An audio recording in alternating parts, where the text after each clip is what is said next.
ನಮಸ್ಕಾರ ಸ್ನೇಹಿತರೆ, ನಮ್ಮ ಮೈಥಾಲಜಿ ಮೀಟ್ಸ್ ಮೀ ಚಾನೆಲ್ಗೆ ತಮಗೆಲ್ಲರಿಗೂ ಸ್ವಾಗತ. ನಮ್ಮ ಸಂಸ್ಕೃತಿ, ಪರಂಪರೆ, ಭಾರತೀಯ ಮೌಲ್ಯಗಳ ಆಧ್ಯಾತ್ಮಿಕ ಯಾತ್ರೆ. ಈಗ ನಾವು ಮಾತನಾಡಲಿರುವ ವಿಷಯ ಮಕ್ಕಳ ದಿನಾಚರಣೆ, ಅಂದರೆ ಚಿಲ್ಡ್ರನ್ಸ್ ಡೇ. ನಮ್ಮ ಚಾಚಾ ನೆಹರು ಅವರ ಜೀವನ, ಅವರ ಬಾಲಪ್ರೀತಿ ಮತ್ತು ಈ ದಿನದ ಮಹತ್ವವನ್ನು ತಿಳಿದುಕೊಳ್ಳೋಣ ಬನ್ನಿ. ಈ ದಿನದ ಇತಿಹಾಸ. ಪ್ರತಿ ವರ್ಷ ನವೆಂಬರ್ 14ರಂದು ಭಾರತದಲ್ಲಿ ಮಕ್ಕಳ ದಿನಾಚರಣೆ ಆಚರಿಸಲಾಗುತ್ತದೆ. ಈ ದಿನವೇ ಭಾರತದ ಮೊದಲ ಪ್ರಧಾನಮಂತ್ರಿ ಪಂಡಿತ್ ಜವಾಹರ್ಲಾಲ್ ನೆಹರು ಅವರ ಜನ್ಮದಿನವಾಗಿದೆ. ನೆಹರೂಜಿ ಮಕ್ಕಳನ್ನು ತುಂಬ ಪ್ರೀತಿಸುತ್ತಿದ್ದರು. ಅವರು ಹೇಳುತ್ತಿದ್ದರು, ಮಕ್ಕಳು ತೋಟದ ಹೂಗಳು, ಅವುಗಳ ಮೇಲೆ ಪ್ರೀತಿ ಮತ್ತು ಕಾಳಜಿ ವಹಿಸಬೇಕು.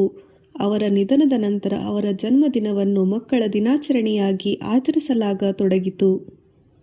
ಜೀವನ ಮತ್ತು ಪ್ರೀತಿ. ನೆಹರೂಜಿ 1889 ನವೆಂಬರ್ 14ರಂದು ಅಲಹಾಬಾದ್ನಲ್ಲಿ ಜನಿಸಿದರು. ಅವರು ವಿದ್ಯಾವಂತರಾಗಿದ್ದು ಮಹಾತ್ಮ ಗಾಂಧೀಜಿ ಅವರ ಮಾರ್ಗದರ್ಶನದಲ್ಲಿ ಸ್ವಾತಂತ್ರ್ಯ ಹೋರಾಟದಲ್ಲಿ ಪಾಲ್ಗೊಂಡರು. ಸ್ವಾತಂತ್ರ್ಯದ ನಂತರ ಅವರು ಭಾರತದ ಮೊದಲ ಪ್ರಧಾನಮಂತ್ರಿಯಾದರು. ಆದರೆ ಅವರ ಹೃದಯ ಮಕ್ಕಳೊಳಗೆ ಇತ್ತು. ಮಕ್ಕಳ ನಗು ಮತ್ತು ಕನಸು ಎಲ್ಲವೂ ಅವರಿಗೆ ಪ್ರೇರಣೆಯಾಗಿತ್ತು. ಅದಕ್ಕಾಗಿ ಮಕ್ಕಳು ಅವರನ್ನು ಪ್ರೀತಿಯಿಂದ ಚಾಚಾ ನೆಹರು ಎಂದು ಕರೆಯುತ್ತಿದ್ದರು. ಅವರ ದೃಷ್ಟಿಕೋನ ಮತ್ತು ಸಂದೇಶ. ನೆಹರೂಜಿಯ ದೃಷ್ಟಿಯಲ್ಲಿ ಮಕ್ಕಳು ರಾಷ್ಟ್ರದ ಭವಿಷ್ಯ ಎಂದು ಹೇಳುತ್ತಿದ್ದರು. Today's children's will be tomorrow's India. Nehru ಅವರು ಶಿಕ್ಷಣಕ್ಕೆ, ವಿಜ್ಞಾನಕ್ಕೆ ಮತ್ತು ಮಾನವೀಯತೆಯ ಬೆಳವಣಿಗೆಗೆ ಹೆಚ್ಚು ಪ್ರಾಮುಖ್ಯತೆ ನೀಡಿದ್ದರು. ಅವರ letters from a father to his daughter ಪುಸ್ತಕದಲ್ಲಿ ಅವರು ಮಕ್ಕಳಿಗೆ ಜೀವನದ ಮೌಲ್ಯಗಳು, ಇತಿಹಾಸ ಮತ್ತು ಸಂಸ್ಕೃತಿ ಕುರಿತು ಬರೆದಿದ್ದಾರೆ.